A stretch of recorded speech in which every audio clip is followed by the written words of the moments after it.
लेकिन आजकल के लोग क्या कहते हैं? श्री सद्गुरु।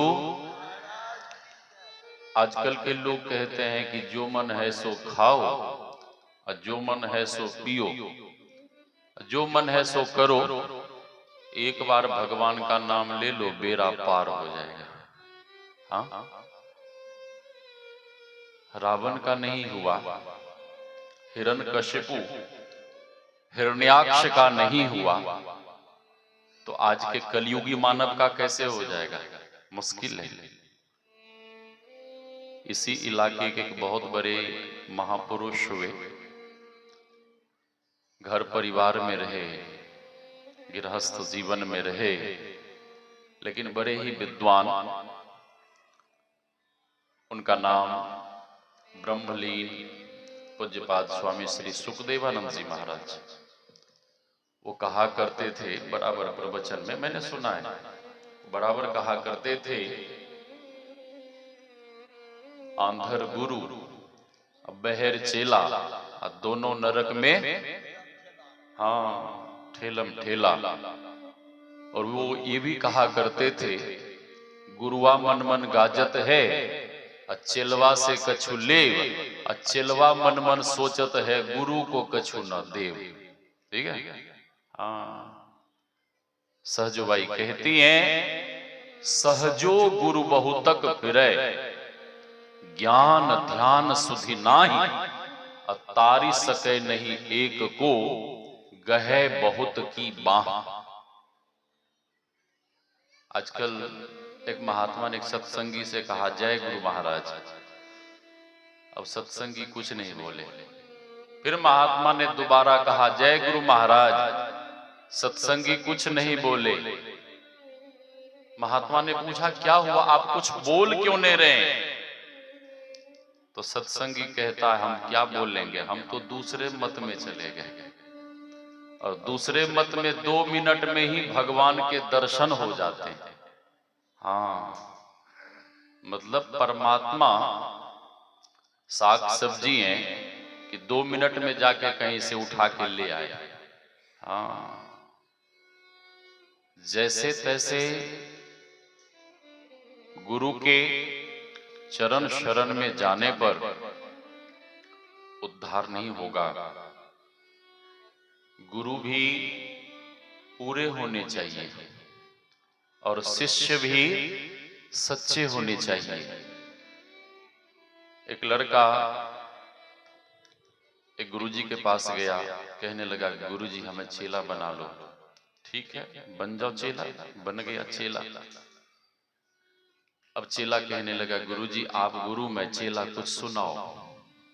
तो गुरुजी ने कहा कि रामायण सुन लो। चेला कहता, ना ना इसमें कुछ नहीं है। फिर महाभारत बोलना, इसमें लड़ाई की बातें भरी पड़ी हैं। वेद, चेला कहता, ना ना ये तो सबसे पुराना है, इसमें भी कुछ नहीं है। फिर श्रीमद् भगवत गीता, तो चेला कहता है कि हाँ ये थोड़ा थोड़ा ठीक है, थोड़ा थोड़ा ठीक है। तो गुरुजी समझ गए कि चेला नहीं, गुरु ही मिला है। हाँ, तो गुरुजी ने कहा, ठीक है, आज श्रीमद् भगवत गीता का महात्म्य सुना देता हूं, कल से पाठ प्रारंभ करूंगा। तो ठीक है गुरुजी, सुनाइए। तो गुरुजी सुनाने लगे, ओम पार्थाय प्रतिबोधिताम भगवताम नारायणे न स्वयं व्यासेन कृताम पुराण मुनिनाम मध्ये महाभारतम अद्वैताम वरदवर्षिणीं भगवतीम अष्टादशाध्यायिनीं अम्ब त्वा मनुषं दधामि भगवद्गीते भवद्वेषिणीं नमोस्तुते व्यास विशाल बुद्धे फुल्लारविंदाय तपत्र नेत्र येन त्वया भारत तैल पूर्णः प्रज्वालितो ज्ञानमय प्रदीपः। उसी में एक श्लोक है, सर्वो उपनिषदो गावो दोग्धा गोपाल नंदन। इसका अर्थ है कि सभी उपनिषद गाय हैं और दोहन करने वाले कौन हैं? भगवान श्री कृष्ण चंद्र। सभी उपनिषद गाय हैं। सर्वोपनिषदो गावो। चेला कहे, वाह वाह गुरुजी वाह। तो गुरुजी ने पूछा कि कोई बात समझ में नहीं आवे तो पूछ लिया करो। तो तो चेले ने कहा कि गुरुजी हमें समझ में नहीं आवे, हमें समझ में नहीं आवे, आप कम समझाते हो, हम ज्यादा समझ लेते हैं। हाँ, तो गुरुजी ने भी सोचा वाह बढ़िया चेला है। अंत में गुरुजी ने पूछा कि कोई बात कोई शंका हो तो पूछो। तो चेला कहता कि गुरुजी सारी बातें तो समझ में आ गई, केवल एक बात मेरे समझ में नहीं आई। आप जो कह रहे थे सर्वो पुलिसुदो गावो, दो गधा गोपाल नंदन, सारी बातें तो समझ में आ गई, एक ही बात समझ में नहीं आई। आप जो कह रहे थे दो गधा, तो ये दो गधा कौन थे, यही समझ में नहीं आया। तो गुरुजी ने अपना सर पीटा, और गुरुजी ने अपना सर पीटते हुए कहा कि ये दो गधा और कोई नहीं थे। तो चेले ने पूछा गुरुजी कौन थे बताइए तो गुरुजी ने कहा कि ये दो गधा और कोई नहीं, पहले गधा तुम और दूसरे गधा हम तुम्हें समझा नहीं पाए, तुम समझ नहीं पाए। हाँ, गुरुजी ने कहा कि वत्स बहुत तेज धूप है, गाय बाहर धूप में बंधी है, उसे बंधन से मुक्त कर दो। चेला कहता क्षमा करें गुरुदेव, हम अधम जीव भला किसी जीव को बंधन से कैसे मुक्त कर सकते हैं, यह अनाधिकार चेष्टा हम नहीं कर सकते। बंधन से मुक्त करना तो आप जैसे गुरु लोगों का काम है, मतलब आप ही जाके गैया को खोलो। हाँ, तो गुरु जी गए, समझ गए जाने वाला नहीं है, अपने से गए गैया को खोले, गैया छांव में जाके बैठी। फिर गुरु जी ने कहा कि सुनो सुनो, देखो कहीं बाहर बारिश तो नहीं हो रही है। चेला कहता है गुरु जी ये बिल्ली अभी अभी बाहर से आई आपके सामने, इसके शरीर पे हाथ फेरो, यदि आपका हाथ भीग जाए तो समझ लो बाहर बारिश हो रही है, और आपका हाथ सूखा रहे तो समझो बाहर बारिश नहीं हो रही। बाहर जाने का कौन कष्ट करे। गुरुजी समझ गए। रात्रि में गुरुजी सो रहे थे, तो गुरुजी ने कहा कि वत्स दीप के जलने से ठीक से हमें नींद नहीं आती है, इसलिए दीप को बुझा था। तो चेला कहता गुरुजी अब हम रजाई के नीचे घुस गए, ठंड का समय है, रजाई से बाहर कौन निकले। अब तो वो वाली चौपाई याद कर लो। कौन वाली चौपाई? वो वाली चौपाई याद कर लो। दीप को बुझाने की क्या जरूरत है? कौन?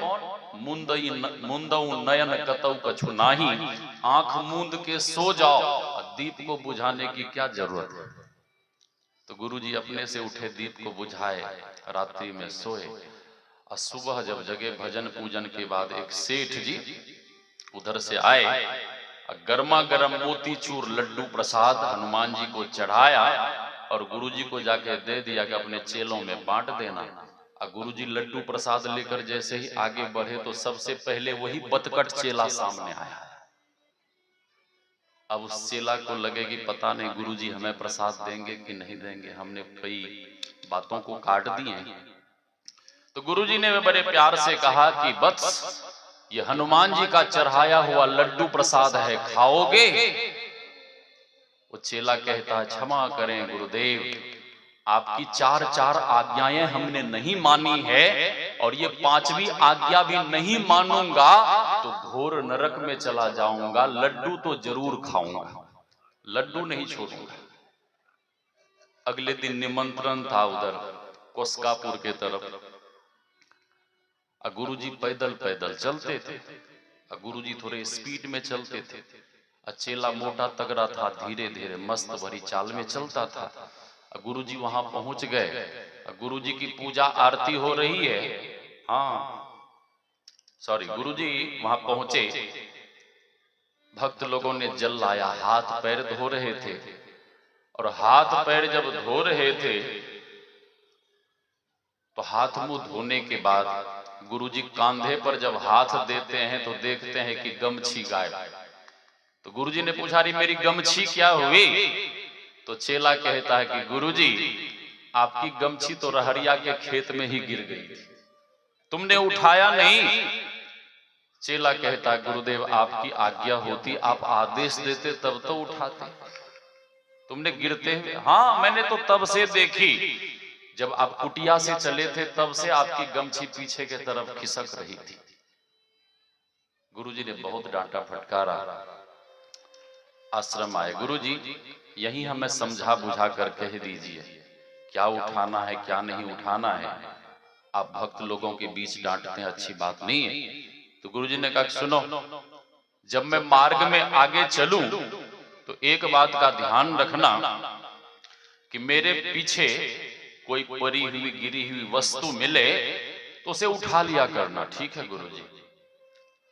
अगले दिन का निमंत्रण उधर गिद्धवास की तरफ, गुरुजी की वही आदत स्पीड में चलने की। गुरुजी जा रहे हैं, चेला पीछे पीछे धीरे धीरे जा रहा है। गुरुजी वहां पहुंच गए, गुरुजी की वहां पूजा आरती हो रही है, चेला पीछे रह गया था। चेले ने देखा मार्ग में पड़ी हुई वस्तु, क्या? घोड़े की लीद। गमछी फैलाया और लीद उठा उठा कर गमछी में भरना शुरू कर दिया, पोटली बांधा सर पे रखा। अब गुरुजी की वहां पूजा आरती हो रही है और ये चेला धीरे धीरे लीद वाली पोटली ले जाके गुरुजी के पवित्र आसन पे रख दिया। और गुरुजी छू कर देखे तो गुरुजी को गोल गोल समझ में आवे। तो गुरुजी को जीभ में पानी आने लगा, यह सोचकर कि कहीं मेरा चेला रानीगंज बाजार से धनंजय जी की दुकान से कच्चा पक्का रसगुल्ला तो लेके नहीं आया। तो गुरुजी के जीभ में पानी आवे। गुरुजी ने कहा रे जरा खोलो तो देखें तो क्या है। तो चेले ने कहा गुरुजी वही सामान वस्तु, मार्ग में पड़ी हुई वस्तु। अरे खोलो तो। चेले ने जैसे ही खोला तो गुरुजी को दुर्गंध लगी। गुरुजी ने बहुत जोर से डांटा फटकारा और गुरुजी ने कहा रे मूर्ख कहीं का, ये घोड़े की लीद उठा के क्यों लाया? तो चेला कहता गुरुजी आपने ही तो कहा था कि मार्ग में कोई वस्तु पड़ी हुई मिले तो उठा लिया करना। हाँ। गुरुजी ने बहुत भला बुरा कहा, शिष्य सुनता रहा। आश्रम आया, शिष्य कहता गुरुदेव आप यही, अच्छा ऐसा करिए गुरुजी एक लिस्ट बना दीजिए, लिस्ट बना दीजिए क्या उठाना है क्या नहीं उठाना है। तो गुरुजी ने लिस्ट बनाना शुरू किया, छाता जूता कमंडल बर्तन बासन अग्रम मग्रम सब लिख दिया, ये ले लिस्ट मिला लिया करना फिर उठाना। अब अगले दिन का निमंत्रण उधर कहां? अर्राहा भंगहा की तरफ, श्री सदगुरु। गुरु जी वहां गए, अब भजन कीर्तन भंडारा में लेट हो गया। अंधेरी रात उधर से लौटे। गुरु जी की आदत वही स्पीड में चलने की, स्पीड में आ रहे थे गुरु जी।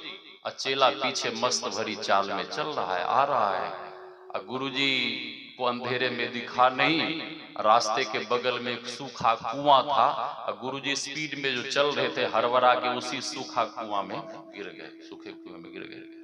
अब गुरु जी आवाज देने लगे कहां हो? तो चेला कहता गुरु जी क्या हुआ?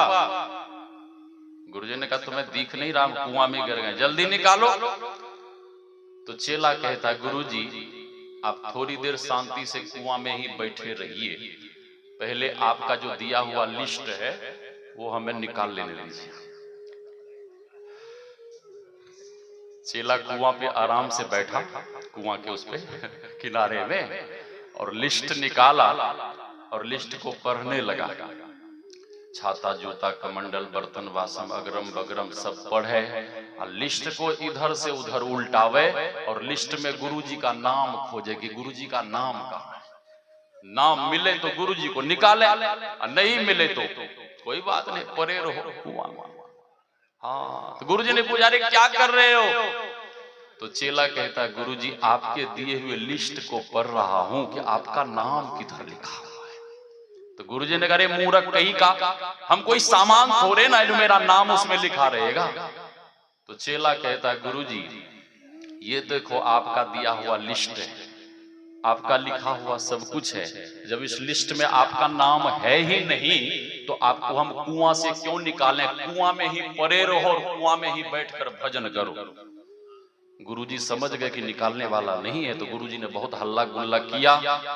तो आसपास के गांव वाले आए, चेले को भी बहुत भला बुरा कहा, अरे तुम कैसे चेले हो, गुरुजी को निकाल नहीं सकते?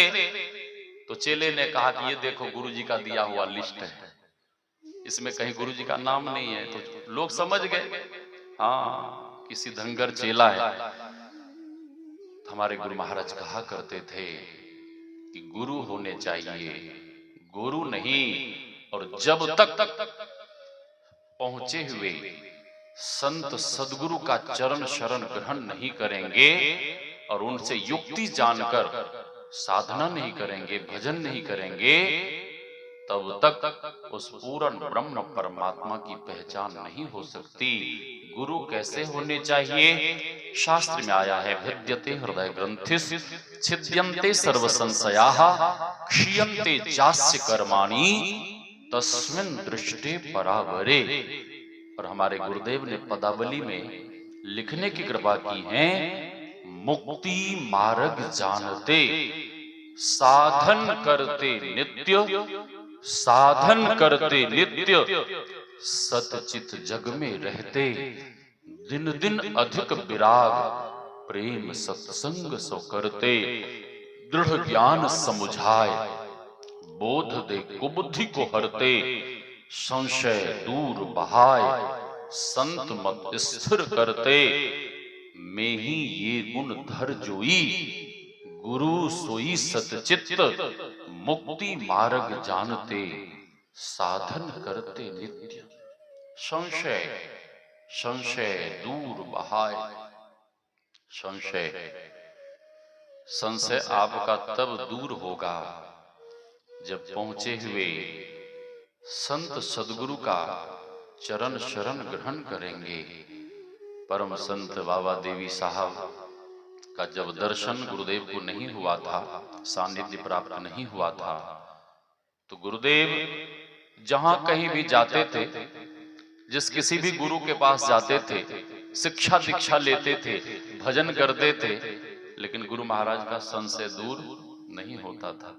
हाँ, और जब संशय दूर नहीं होता था, ध्यान से सुनिए, तो गुरु महाराज बहुत रोते थे और गुरु महाराज कहते थे कि हे परमात्मा, मैं इतना जिज्ञासु हूं, पिपासु हूं, मैं इतने इच्छुक हूं, फिर भी इस धरा पर कोई सच्चे सदगुरु नहीं मिल रहे हैं, कोई परमात्मा तक पहुंचने का सही मार्ग बताने वाला नहीं मिल रहा है।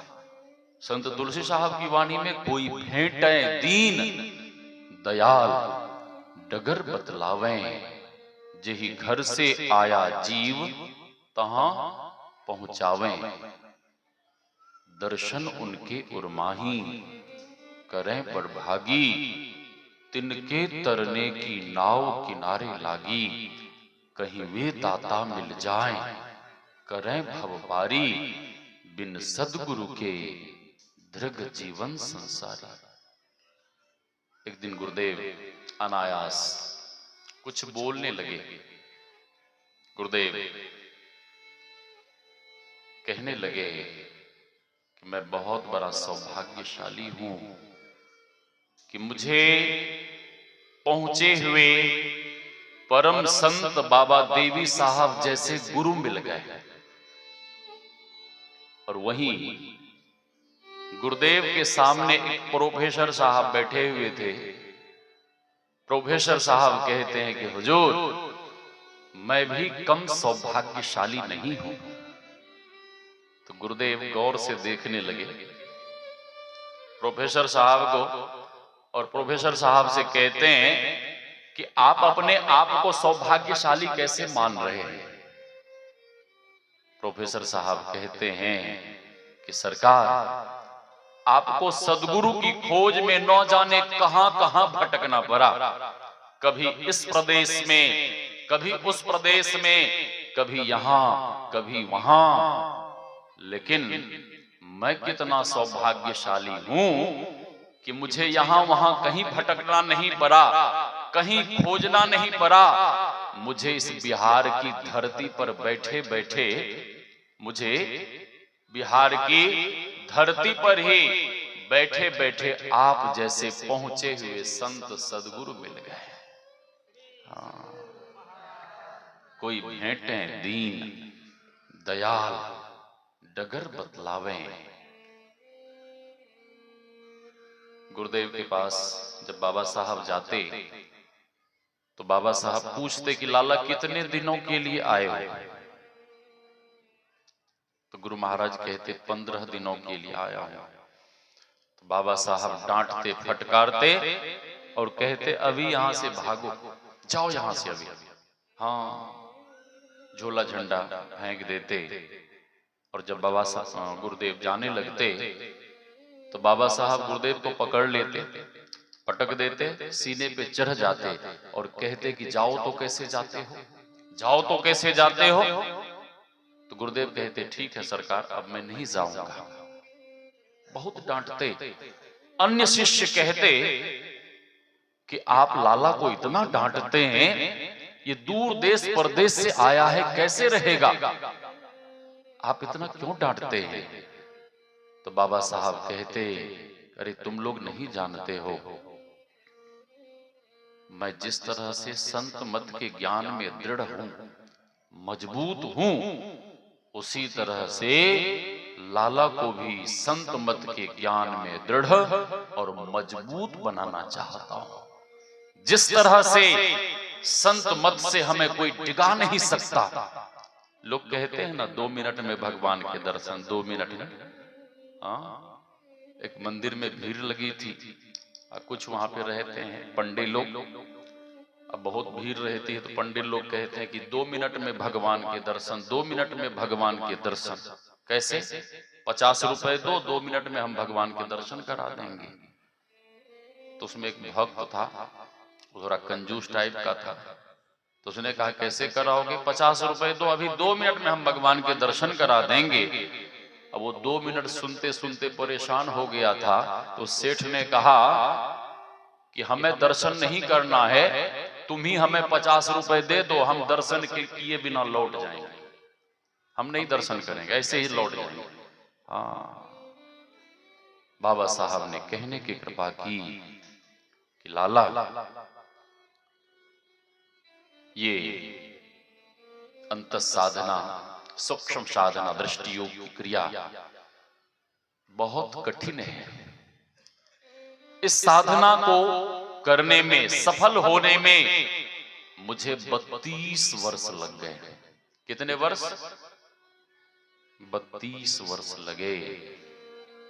लेकिन लाला तुम घबराना मत, मुझे तो 32 वर्ष लग गए, लेकिन जो कुछ 32 वर्षों में हमें प्राप्त हुआ, मैं तुम्हें आशीर्वाद देता हूं कि वह सब कुछ तुम्हें 10 वर्षों में ही प्राप्त हो जाएगा।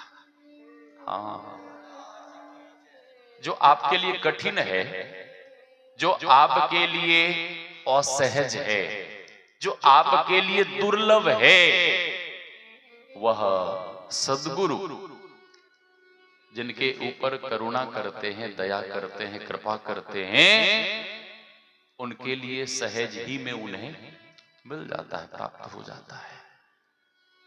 और बाबा साहब ने कहने की कृपा की कि लाला मैं जानता हूं कि पूरे संत मत में तुमसे विशेष और कोई नहीं होंगे। पहले ही भविष्यवाणी बाबा साहब ने कर दी थी। तो मैं कह रहा था कि उस परमात्मा को पाने के लिए पूरे और सच्चे संत सदगुरु का चरण शरण ग्रहण कर, उनसे युक्ति जानकर साधना करनी चाहिए। और साधना के संबंध में हमारे गुरुदेव ने कहने की कृपा की है। सबसे पहले क्या, अभी हम लोग पाठ कर रहे थे, गुरु जाप मानस ध्यान मानस, सबसे पहले गुरु प्रदत्त जो मंत्र है उसका जप करना चाहिए। जप कैसे करना चाहिए? श्री सद्गुरु। जप कैसे करना चाहिए? श्रुति भगवती कहती हैं, मनोमध्ये स्थितम मंत्रः, मंत्र मध्य स्थितम मनः। जप रहे और आप रहें, बीच में अन्य किसी भी प्रकार का चिंतन गुनावन नहीं होना चाहिए। जब तक भीतर में संकल्प विकल्प इधर उधर का चिंतन गुनावन चलता रहेगा, होता रहेगा, करते रहेंगे आप, तो ठीक ठीक आपसे जप नहीं होगा। जप के समय सब तरफ से अपने मन को हटाकर केवल जप में लगाना है और इष्ट के स्वरूप का ध्यान। इष्ट के स्वरूप का ध्यान किस तरह से करना चाहिए? लोग करते कैसे हैं वो मैं बताता हूं। श्री सद्गुरु। इष्ट का ध्यान लोग किस तरह से करते हैं? मानस ध्यान के समय लोग अपने इष्ट के विग्रह को देखते हैं, तस्वीर को, फोटो को, मूर्ति को। तो मैं कहता हूं कि इस तरह से ध्यान आप मत कीजिए। जब आप मानस ध्यान करते हैं तो इस तरह से ध्यान करिए, यह भाव करिए कि आपके इष्ट भगवान आपके सामने साक्षात प्रकट हैं। आप उनकी सेवा पूजा कर रहे हैं, आप उन्हें साग रोटी का भोग लगा रहे हैं, आप उन्हें 56 भोग लगा रहे हैं। आप कहेंगे कि ऐसा करने से क्या होगा? ऐसा करने से क्या हमारे इष्ट भगवान प्रकट हो जाएंगे? हो जाएंगे। आप करके देखिए, आप करके देखिए। पूज्यपाद स्वामी रामलगन दास जी महाराज इतने तन्मय होकर जप करते थे, इतने तन्मय होकर मानस ध्यान करते थे कि उनके सामने साक्षात गुरुदेव भगवान प्रकट हो जाते थे। हाँ, आप करके तो देखिए। एक कंजूस भक्त था, वो साधु महात्माओं से बराबर यही पूछता था कि महाराज ऐसा कोई उपाय बताइए कि भगवान की सेवा पूजा में 1 रुपया भी खर्च ना हो। साधु संत कहते, अरे भगवान की सेवा पूजा करोगे, प्रसादी चढ़ाओगे, रुपए तो लगेंगे, खर्च होंगे।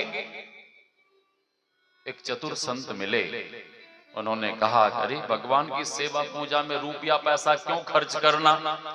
वो कैसे महाराज? संत ने कहा कि सुनो, स्नान कर, पवित्र वस्त्र पहनकर, पवित्र आसनी लगाकर और पद्मासन या सुखासन में आंख मूंद के बैठ जाना ध्यान में, और ध्यान में भाव करना कि हमारे इष्ट भगवान हमारे सामने साक्षात विराजमान हैं।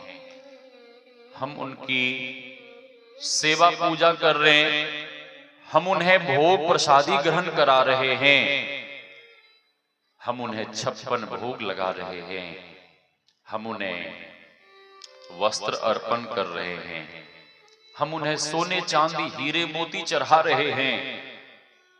संत ने पूछा कि ऐसा भाव करने में क्या तुम्हारा रुपया पैसा खर्च होगा? वो कंजूस भक्त कहता, ना महाराज, 1 रुपया भी खर्च नहीं होगा। संत ने कहा कि ऐसे ही करना। ठीक है। घर गया, स्नान आदि करके ध्यान में बैठ गया, और ध्यान में जब बैठा, संत ने जैसे जैसे बताया था वैसे वैसे करने लगा। जप किया, इष्ट भगवान का ध्यान करने लगा और मन में भाव करने लगा कि हमारे इष्ट भगवान हमारे सामने साक्षात प्रकट हैं। हम उन्हें 56 भोग प्रसादी ग्रहण करा रहे, हम उन्हें नैवेद्य अर्पण कर रहे हैं, हम उन्हें वस्त्र अर्पण कर रहे हैं, हम सोने चांदी हीरे मोती चढ़ा रहे हैं। ऐसा भाव करे और भीतर में उसे इष्ट भगवान के दर्शन होए, बड़ा आनंद आवे, बहुत प्रसन्न, बहुत खुश। एक दिन मन में हुआ कि आज भगवान को देसी गाय के दूध का भोग लगाऊंगा। देसी गाय, देसी गाय के शरीर में समस्त देवी देवताओं का वास रहता है, और एक देसी गौवंश की यदि सच्चे मन से सेवा कर ले तो समस्त देवी देवताओं के पूजन का जो फल होता है वह फल केवल एक देसी गौवंश की सेवा करने से प्राप्त हो जाता है। देसी गाय साक्षात लक्ष्मी होती हैं, लेकिन उस लक्ष्मी को लोग क्या करते हैं, अपने तो महल में रहते हैं, उसको धूप में बांध कर रखते हैं। ठीक है, हाँ, ये ठीक नहीं है। उसके लिए भी प्रबंध करिए। बिल्डिंग नहीं बना सकते तो एक छप्पर जरूर डालिए, धूप में मत बांधिए। मैं कई बार गांव में घूमता हूं तो देखता हूं देसी गाय को धूप में बांध कर रखते हैं, ये ठीक नहीं है। श्री सदगुरु देसी गाय का दूध लाया, भगवान के सामने रख दिया, ध्यान में बैठा है, मन में केवल भाव कर रहा है कि भगवान सामने विराजमान हैं। देसी गाय का दूध लाकर भगवान के सामने रखा, मन ही मन विचार करने लगा कि इस दूध में यदि मिश्री डाल दिया, शक्कर डाल दिया तो दूध मीठा हो जाएगा, और मीठे दूध को जब भगवान पिएंगे तो विशेष प्रसन्न होंगे। और जैसे ही दूध में मिश्री डालने लगा तो मिश्री अधिक डल गई, अथा तो कंजूस। मन में विचार करने लगा कि हे भगवान, इतना मिश्री डल गया, ये मिश्री तो कई दिनों तक भोग में काम आता रहता। ध्यान में बैठा है, मन ही मन दौड़ कर गया रसोई में, चम्मच उठा के लाया, और चम्मच लाया और उस दूध में डले हुए मिश्री को जैसे ही निकालना शुरू किया, उसके कंजूसी को देखकर भगवान को दया आ गई, और उसके कंजूसी को देखकर भगवान तुरंत वहीं पर साक्षात प्रकट हो गए। न जाने कौन से गुण पर दया निधि रीझ जाते हैं, न जाने कौन से गुण पर दया निधि रीझ जाते हैं। भगवान ने हाथ पकड़ा और भगवान कहते हैं कि ए भक्तराज, ना तो तुमने दूध लाया था, ना ही तुमने मिश्री लाया था, तुम तो केवल मन में भाव कर रहे थे, और भाव करने में अधिक मिश्री डल ही गया तो तुम्हारा क्या बिगड़ गया, जाने दो, जाने दो। अब वो ध्यान में बैठा है, मन ही मन विचार कर रहा है कि मेरे कक्ष में तो कोई नहीं थे, मेरा कक्ष भीतर से बंद है, आखिर बोल कौन रहे हैं। और जैसे ही धीरे धीरे नेत्र खोला तो देखता क्या है कि सामने साक्षात भगवान विराजमान हैं। अब तो चरण में पड़कर क्षमा मांगने लगा और कहने लगा कि हे प्रभु, न जाने मैं कितने जन्म का कंजूस, और यही संस्कार, वही संस्कार इस जन्म में भी, लेकिन हे प्रभु, जब अब आपका दर्शन हो ही गया है तो अब मैं कंजूस बनकर नहीं रहूंगा। अब सारा धन साधु संतों की सेवा में, सत्संग में, भोज भंडारे में, परोपकार में, गरीबों की सेवा में, मठ मंदिर बनाने में लगा दूंगा। अब धन इकट्ठा करके नहीं रखूंगा। भगवान अभय दान देते हुए अंतर ध्यान हो गए। पूज्यपाद स्वामी रामलगन बाबा जब मानस ध्यान करते थे तो उनके सामने साक्षात गुरुदेव भगवान प्रकट हो जाते थे, और जिस तरह से हम आप वार्ता कर रहे हैं उसी तरह से पूज्य रामलगन बाबा गुरुदेव से वार्ता करते थे। जिज्ञासा समाधान। उनके माँ पिता बचपन में ही मर गए थे। वो बड़े पिताजी का काम करते थे, गाय भैंस घोड़े को खिलाना, और गुरुदेव से नित्य प्रार्थना करते और कहते कि गुरुदेव आपने साधना की क्रिया में बताने की कृपा की है कि दृष्टि योग की साधना करने पर प्रकाश का दर्शन होता है और नादानुसंधान की क्रिया करने पर शब्द को सुना जाता है। हे गुरु महाराज, जब तक आप मेरे सामने विराजमान रहेंगे तब तक मैं आगे की साधना कैसे करूंगा। गुरु महाराज उनके सामने से हटते नहीं थे। जैसे कि रामकृष्ण परमहंस देव जी महाराज के सामने मां काली विराजती थी, तो तोतापुरी जी महाराज ने पूछा कि ठाकुर ध्यान में कुछ मिला। रामकृष्ण परमहंस देव जी महाराज कहते नहीं गुरुदेव, जैसे ही ध्यान में मैं बैठता हूं तो सामने मां काली आ जाती हैं। तोतापुरी जी महाराज ने कहा कि जैसे ही मां काली सामने आवे तो तुम उसकी गर्दन उड़ा दो। अब तो रामकृष्ण मां मां कहकर चिल्लाने लगे और कहने लगे कि गुरुदेव आपके जैसे पहुंचे हुए संत मेरी मां के लिए ऐसे बोलते हैं। तोतापुरी जी महाराज ने कहा कि ए ठाकुर, अरे मैं कटार चलाने नहीं कह रहा। जब तुम साधना में बैठो, ब्रह्म प्राप्ति के लिए भजन करो, तो मां काली से अपने दोनों हाथ जोड़कर कहो कि मां मुझे अभी ब्रह्म प्राप्ति के लिए साधना करनी है, भजन करना है, इसलिए आप अपने मंदिर में विराजो।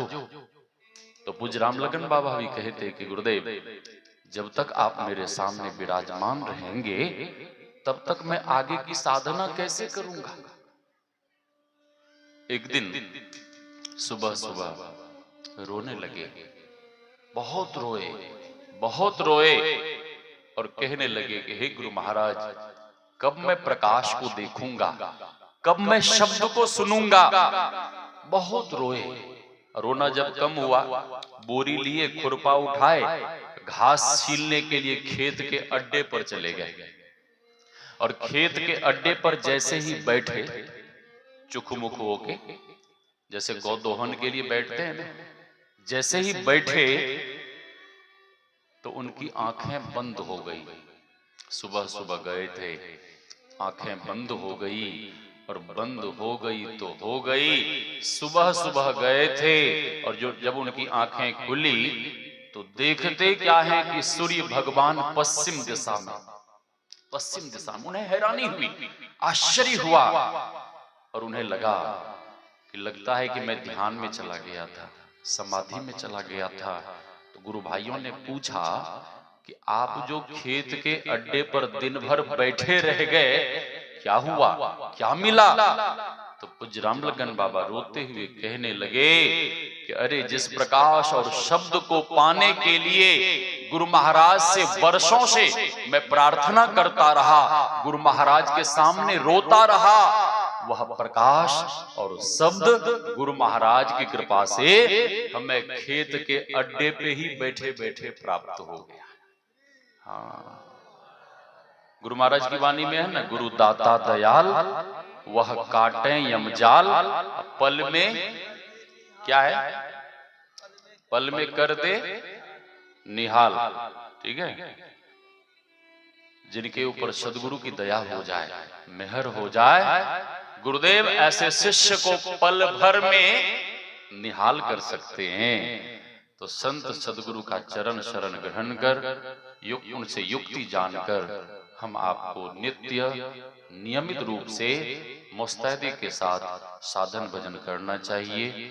अधिक नहीं कहते हुए वाणी को विराम, और आगे की जानकारी हमारे मंच संचालक महोदय आदरणीय श्री विजेंद्र बाबा देंगे। सामने बुक स्टॉल लगा हुआ है, हरिद्वार से बुक स्टॉल आया हुआ है। एक एक पुस्तक और गुरुदेव की एक एक तस्वीर संदेश के रूप में जरूर घर ले जाएं।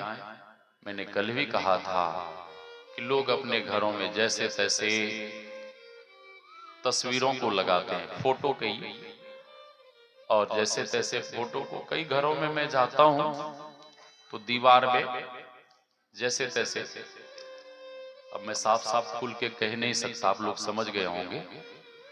जैसे तैसे तस्वीरों को लगा कर रखते हैं, हाँ, तो बच्चे लोग देखते हैं, जैसा देखते हैं फिर संस्कार भी वैसा ही बनता है। तो संत महापुरुषों की सुंदर सुंदर तस्वीरें आई हुई हैं, खूब बढ़िया से सजा के लगाइए, आपके बाल गोपाल दर्शन करेंगे, संस्कार बढ़िया होगा। आगे की जानकारी हमारे आदरणीय श्री विजेंद्र बाबा देंगे। बोलिए श्री सद्गुरु महाराज की जय।